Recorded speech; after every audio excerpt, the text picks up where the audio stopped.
चले जनाब, हमारा सेकंड कॉन्सेप्ट है हमारे सॉसर्स का। जो हमारे फर्डिनेंड डी सॉसर्स है, इन्होंने सेकंड जो कंट्रीब्यूशन किया है लिंग्विस्टिक के अंदर, वो क्या है, वो इन्होंने हमें फर्क बताया है लैंग्वेज और पैरोल के बारे में कि लैंग्वेज क्या है और पैरोल क्या है इस बंदे की। अब ये वाली बातें हम उन पे तहकीकात करेंगे। और इसने कहा है कि जनाब, ये जो ह्यूमन एनवेस्ट जो ह्यूमन लैंग्वेज होती है ना, वो ह्यूमन की स्पीच होती है। जो लैंग्वेज आप और मैं बोल रहे हैं वो हमारी होल होती है। हमारे पास ही उसके जेर जबर शद मद होते हैं। जो बंदा बोल रहा होता है, जिस बंदे की वो जुबान होती है, हमें अब अपनी जुबान आती है, हमें कोई और जुबान बोलेगे तो हमें नहीं समझ आएगी जब तक हम उसकी जेर जबर से वाकिफ ना होंगे।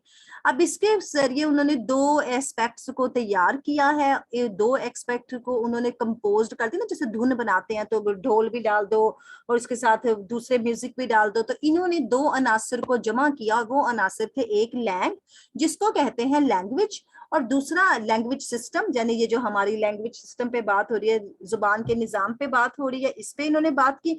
दूसरा इन्होंने कहा पैरोल, एक्ट ऑफ स्पीकिंग। अब इनके मीनिंग समझ लें। लैंग्वेज क्या है? जबान। और पैरोल क्या है? जबान का इस्तेमाल। लैंग्वेज क्या करती है? लैंग्वेज को उन्होंने लैंग कर दिया। उन्होंने कहा कि जो लैंग है ना, कंसिडर्ड बाय सॉसर, सॉसर समझते हैं कि ये जो लैंग है ना, क्या है?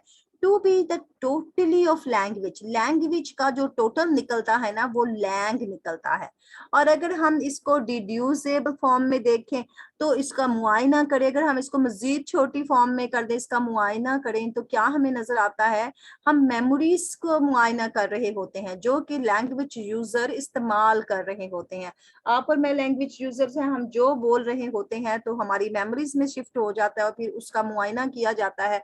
और उसका जब मुआयना हो जाता है तो टोटल लैंग्वेज निकलती है। लैंग्वेज के अंदर से भी उसने कहा लैंग जो है, मैं उसका छोटा वर्ड आपको बताता हूँ। दूसरी तरफ कहता है कि एक तरफ मैं पैरोल रख रहा हूँ। पैरोल क्या करती है? कंप्रेसिस कर देती है एक्चुअल मैनिफेस्टेशन। अब ये जोड़ के रख देती है, कंप्रेस कर देती है ना, यानी दबा के जोड़ देना, सिस्टम को निचोड़ के इकट्ठा करना। असली जो उसकी शक्ल होती है ना निजाम की, उसको ये जोड़ती है किसके साथ? स्पीच के साथ और राइटिंग के साथ। लैंग्वेज पहले आई थी, हमने ये जुबान देखी थी कि बोलना पहले आया था, लिखना बाद में आया था। तो समझे लैंग्वेज जो है वो बोलना है और पैरोल जो है ना वो लिखना है। इसमें चूंकि आपकी जुबान और लिखाई दोनों इकट्ठे हो गए, तो पैरोल क्या हमें बताती है? एक्चुअल स्पीच के, असल में स्पीच एक्ट कैसे हो रही है एक इंडिविजुअल के जरिए, कैसे हम सीख रहे हैं। तो पैरोल में उसने बनाया इंडिविजुअल, ये आपकी डायग्राम है, और लैंग में उसने बनाई है सोसाइटी, कि सोसाइटी में कैसे बोली जा रही है, और फिर वो जो इंडिविजुअल सुन रहा है वो कैसे इसे प्रोनाउंस कर रहा है। इसके बाद उसने कहा कि ये इंडिविजुअल कैसे बोलता है और कम्युनिटी ग्रुप ग्रो कैसे बोलता है। यहाँ पर कुछ फर्क बता रहा है, बहुत इंटरेस्टिंग फर्क है, इनको आपने याद करना है। लैंग्वेज वो कहता है कि जो सिस्टम है ना, कम्युनिटी जो ग्रो लोगों का है वो बोलता है। लेकिन पैरोल में क्या है? इंडिविजुअल रियलाइजेशन है। वो सिस्टम को अकेला समझने की कोशिश करता है। तो यहाँ पर कम्युनिटी, यहाँ पर इंडिविजुअल आपका कीवर्ड आ गया। दूसरा ये क्या है? सोशल फेनोमेना, और ये है इंडिविजुअल फेनोमेना। माशरे कैसे कैसे वो काम हो रहे हैं और अकेला बंदा कैसे उसको प्रोनाउंस कर रहा है। तीसरा जनाब लैंग्वेज में क्या है? पोटेंशियल है, ताकतवर है जनाब, कुवत है। और चौथा क्या है? एक्चुअल, हकीकत है। माशरा है तो माशरा जो चीज बनाएगा वो तो ज्यादा जोरावर होगी ना, बनस्बत इसके कि जो अकेला बंदा उस पर कुवत लगा रहा है। तो पोटेंशियल और एक्चुअल हो गई। अब स्टेटिक है जनाब, जो माशरे में हालत आ गई है वो तो वैसे ही रहनी है, वो बदलनी नहीं है। लेकिन जो बंदा बना रहा है वो तो डायनामिक है ना। आज मेरे पास है तो कोई और है, आपके पास है तो कोई और है, आगे गई तो कोई और है। तो यहाँ तो मुतहर्रक हो जाती है, यहाँ पे स्टेटिक सिचुएशन नहीं रहती है।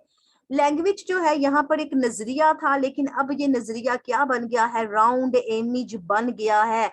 वो नजरिया आगे आकर एक शक्ल अख्तियार कर गया पैरोल के अंदर। ये आपने ये पॉइंट्स और इनके छोटे पॉइंट्स याद करने हैं। लैंग्वेज एक रूल था, लेकिन यहाँ पर आके वो बिहेवियर बन गया है। अब उसने बताया कि जनाब ये जो डिस्टिंक्शन हमें उन्हें बताया है लैंग और पैरोल के बारे में, हमारे रिसोर्सर्स ने इनको, जिन्होंने मजीद उन्होंने हमें आसान करके बता दिया। ये क्या करते हैं? ये इंपॉर्टेंट इम्प्लीकेशंस बताते हैं। इम्प्लीकेशंस वो खुफिया राज हमारे सामने रख देते हैं जो कि अदर डिसिप्लिन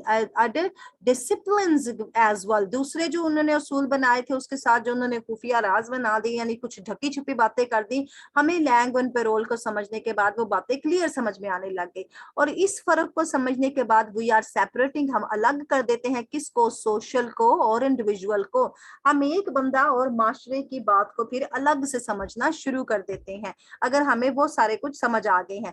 तो सोर्सेस क्या कर रहे थे, वो लैंग्वेज को स्टडी कर रहे थे, उसके सिस्टम को स्टडी कर रहे थे, उसके साइंटिफिक वे को स्टडी कर रहे थे, जब भी थ्योरीज बन रही थी ना।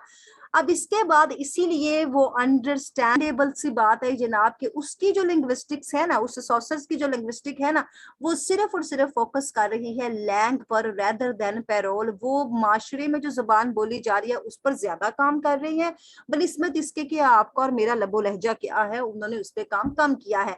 उन्होंने कहा कि लैंग्वेज एक एब्स्ट्रैक्ट है, लैंग्वेज ऐसे ही है, लैंग जैसे हमें दिखाई नहीं देती, हम उसे छू नहीं सकते, लेकिन इसीलिए आसान हो जाता है कि इसको सिस्टमाइज्ड करें पेरोल के अंदर। लेकिन पेरोल चूंकि मैसी है, अगर यहाँ पर एक 10 बंदों की कम्युनिटी का एक लबो लहजा बना दूं कि 10 बंदे उर्दू बोल रहे हैं और उन 10 बंदों के जाऊं मैं हर बंदे की उर्दू सुनूं, तो हर बंदे की उर्दू में मुझे लबो लहजे का, हिज्जे का, हित्ते का, अब उसके किरदार का सबका फर्क आएगा। तो उसने कहा पेरोल तो बड़ा मैसी हो जाता है, इसी वजह से उसने पेरोल को हाथ नहीं डाला, उसने लैंग को ज्यादा हाथ डाल के उसको ज्यादा निकाला। अब इसके बाद वो कहता है कि जनाब जो चेंजिंग्स आती रहती हैं वो बहुत डिफिकल्ट हो जाता है कि हम उन पे काबू पा सकें और किसी भी साइंटिफिक इन्वेस्टिगेशंस को करने के लिए। अब सॉसर्स का जो अगला कॉन्सेप्ट है, मेरे ख्याल है यहाँ से इसका अगला कॉन्सेप्ट शुरू हो रहा है, वो मैं अगला आपको अगली वीडियो में देती हूँ।